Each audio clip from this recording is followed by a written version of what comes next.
பல வித சொத்துக்களை வைத்திருந்தவர் காசியில் போய் செட்டிலாக போகிறேன், அங்கேயே தங்கிவிடப் போகிறேன், அங்கேயே ஜீவனை விடப் போகிறேன் என்று ஒருவர் இளம் வயதிலேயே குழந்தை இல்லா தம்பதியர் சென்றார்கள். அங்கு போய் செட்டிலானார்கள். பிறகு பார்த்தால் அந்த மனைவியாருக்கு அந்த இடம் ஒத்துப்போகவில்லை. இந்த கணவன் மறைந்த பிற்பாடு திரும்பி நேரடியாக தன் சொந்த ஊருக்கே திரும்பி வேறு விதமான ஒரு சூழலில் வாழ்க்கையை தொடங்கினார்.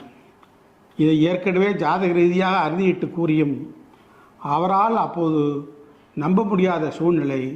பிறகு அவரே இந்த மாதிரியான ஒரு வழிக்கு வந்துவிட்டார். அதனால் எல்லாத்தையும் இழந்த பின்னர்.